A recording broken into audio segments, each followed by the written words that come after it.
শুরুতেই জানিয়ে দিব অস্তিত্ব রক্ষার লড়াইয়ে জামায়াতের হাতের অস্ত্র রাষ্ট্রপতি চুপ্পু বিস্তারিত থাকছে প্রতিবেদনে। জানাবো ডাবল বিপদে বাংলাদেশের শিল্প কলকারখানা কি করছে তারেক রহমানের সরকার, বিস্তারিত থাকছে প্রতিবেদনে। সর্বশেষে জানিয়ে নেব কী কারণে জুলাই হত্যা মামলার আবেদন খারিজ, আসিফ মাহমুদদের ভয় নাকি অন্য কারণ, বিস্তারিত থাকছে প্রতিবেদনে। 2026 সালের 12 মার্চ সংসদের প্রথম অধিবেশনের দিন। ঘটনাপ্রবাহ কম কিছু নয়, অর্থবহ প্রথম অধিবেশনের দিন তা একেবারেই বলা যায় না। জামায়াত ও এনসিপির তীব্র প্রতিবাদে উত্তাল হয়ে উঠল জাতীয় সংসদ। রাষ্ট্রপতির ভাষণের সময় হঠাৎ করেই শুরু হয় হট্টগোল। চুপ্পু আউট স্লোগান দিতে থাকে। বিরোধী সদস্যরা অভিযোগ করেন বর্তমান রাজনৈতিক পরিস্থিতি ও বিতর্কিত সিদ্ধান্তের কারণে রাষ্ট্রপতি মোহাম্মদ শাহাবুদ্দিন চুপ্পুর পদে থাকা নিয়ে বড় প্রশ্ন তৈরি হয়েছে। রাজনৈতিক বিশ্লেষকদের মতে এই ঘটনা দেশের রাজনীতিতে নতুন এক সংকেত দিচ্ছে। তাহলে কি সত্যিই চাপের মুখে পড়লেন রাষ্ট্রপতি চুপ্পু? সামনে কি বড় কোনো রাজনৈতিক পরিবর্তন অপেক্ষা করছে? কেন জামায়াত ইসলামীরা ডেপুটি স্পিকারের পদ প্রত্যাখ্যান করল? কেন বা রাষ্ট্রপতির মুখের ওপর চরম অপমান ছুড়ে দিল বিরোধী দল? কেন বিরোধী দল ক্ষমতার লোভ পায়ে ঠেলল? মার্চ মাসে ওপার বাংলা যখন নতুন কিছুর অপেক্ষায়, তখনই সংসদের ভবনের করিডোরে ঝামেলা চলছিল। প্রথম অধিবেশন অনুযায়ী স্পিকার এবং ডেপুটি স্পিকার নির্বাচন হওয়ার কথা ছিল। সরকার বিরোধী দল জামায়াতকে ডেপুটি স্পিকারের পদটি ছেড়ে দেবে। শেষ মুহূর্তে বদলে যায় সব প্ল্যান। দেখা যায় সংসদের বর্তমান ডেপুটি স্পিকার হলেন ব্যারিস্টার কায়সার কামাল। বিরোধী দলের পক্ষ থেকে বলা হয় কোনো নামই ঘোষণা করা হয়নি। নাম প্রস্তাব না করার পিছনে রয়েছে এক অন্য কারণ। ঘটনার সূত্রপাত 11 মার্চ ড শফিকুর রহমান এক সংবাদ সম্মেলনে বলে সরকারের সাজানো নকশা চুরমার করে দেন। তিনি বলেন জামায়াত কোনো সাজানো কিছু চায় না। মূল কারণ জুলাই সনদ।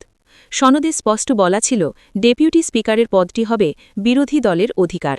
কিন্তু জামায়াতের অভিযোগ সরকারের সনদের পূর্ণাঙ্গ বাস্তবায়ন না করে কেবল একটি পদের লোভ দেখিয়ে মুখ বন্ধ করতে চেয়েছে। বিএনপির সরকার জুলাই সনদ নিয়ে গড়িমসি শুরু করেছে। তারা বাইরে দেখাচ্ছে যে তারা সনদ মানছে, কিন্তু ভেতরের ছবি একেবারেই আলাদা। জামায়াত যখন আসল ছবিটা ধরতে পারল, তখন তারা এই পদ প্রত্যাখ্যানের সিদ্ধান্ত নেয়। অভিশংসনের মাধ্যমে রাষ্ট্রপতি মোহাম্মদ শাহাবুদ্দিনকে অপসারণের দাবি জানিয়েছেন জাতীয় নাগরিক পার্টির এনসিপির আহ্বায়ক ও জাতীয় সংসদের বিরোধী দলীয় চিফ হুইপ নাহিদ ইসলাম।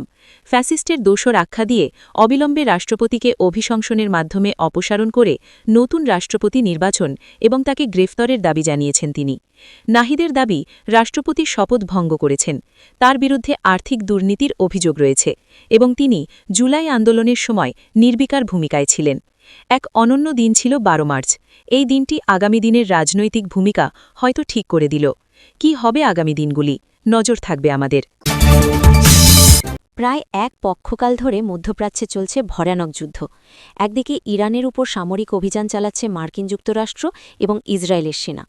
অন্যদিকে ইরানও পাল্টা অভিযান চালাচ্ছে মধ্যপ্রাচ্যের একাধিক দেশে, যেখানে মার্কিন যুক্তরাষ্ট্রের সামরিক ঘাঁটি ও বিমান ঘাঁটি রয়েছে এমন দেশগুলি, যেমন কাতার, ওমান, সৌদি আরব, সংযুক্ত আরব আমিরশাহী, দুবাইয়ের মতো দেশে হামলা চালাচ্ছে ইরান। আবার ইসরায়েল হামলা চালাচ্ছে লেবাননেও। এই পরিস্থিতিতে পারস্য উপসাগর এবং হরমুজ প্রণালীর মতো গুরুত্বপূর্ণ সমুদ্রপথ অবরুদ্ধ হয়ে পড়েছে, যার ফলে তেল ও গ্যাসের মতো জ্বালানিবাহী শত শত জাহাজ বা ট্যাঙ্কার আটকে রয়েছে। এর জেরে দক্ষিণ এশিয়ায় ভয়ানক তেল সংকটের সৃষ্টি হয়েছে। ভারত, পাকিস্তান, বাংলাদেশের মতো দেশগুলিতে তেল ও গ্যাসের যোগান কমছে হু হু করে। এদিকে মধ্যপ্রাচ্যের চলমান যুদ্ধের কারণে জ্বালানি সংকটের আশঙ্কায় বাংলাদেশে শুরু হয়েছে রেশনিং ব্যবস্থা।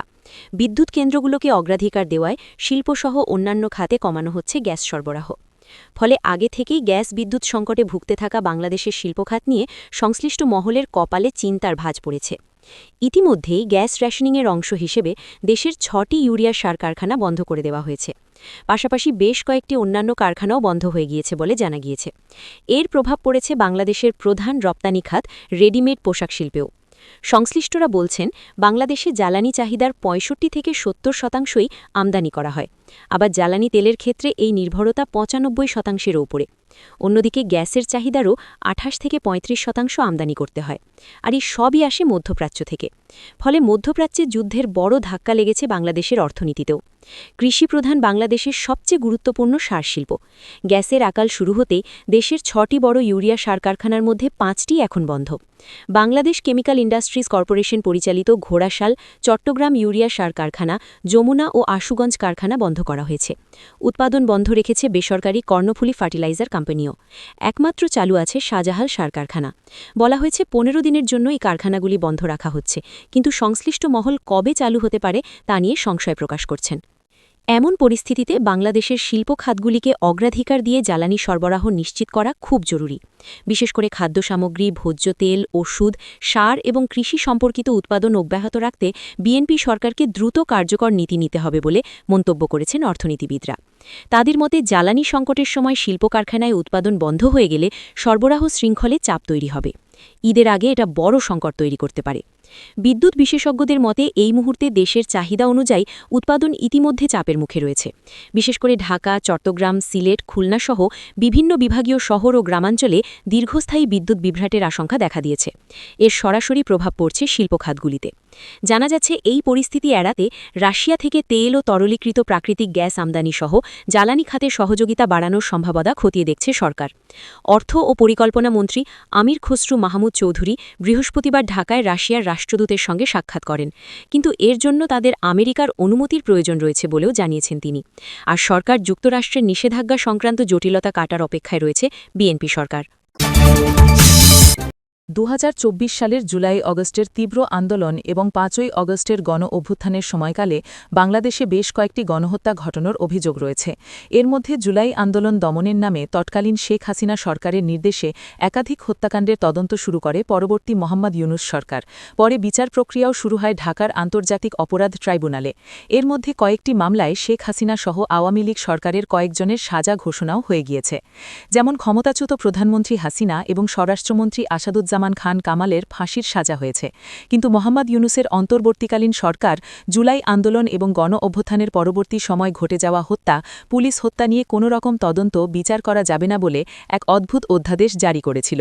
তাতে বলা হয়েছিল জুলাই আন্দোলনে যুক্ত থাকা কোনো ব্যক্তির প্রতি মামলা, মোকদ্দমা বা বিচার হবে না, অর্থাৎ তাদের দায় মুক্তি দেওয়া হল। ঢাকার মেট্রোপলিটন ম্যাজিস্ট্রেট আদালতে যাত্রাবাড়ি থানার ওসি আবুল হোসেনের ছোট ভাই জালাল হোসেন এই মামলার আবেদন করেছিলেন। মামলার আবেদনে অভিযোগ করা হয় ৫ই অগাস্ট বিকাল ৫:৩০টার দিকে আসিফ মাহমুদের নেতৃত্বে আন্দোলনকারীরা যাত্রাবাড়ি থানার সামনে অন্তত ৭-৮টি গাড়ি পুড়িয়ে লুটপাট করা হয়। হামলা ও ভাঙচুর করে থানা নিজেদের নিয়ন্ত্রণে নিয়ে নেন হামলাকারীরা। থানার ভিতরে সরকারি গুরুত্বপূর্ণ নথিতে আগুন ধরিয়ে দেওয়া হয়। এই পর্যায়ে যাত্রাবাড়ি থানার তৎকালীন ওসি আবুল হোসেন সহ ১২ জনকে কুপিয়ে হত্যা করার অভিযোগ ওঠে আসিফ মাহমুদ এবং তার সহকারীদের বিরুদ্ধে।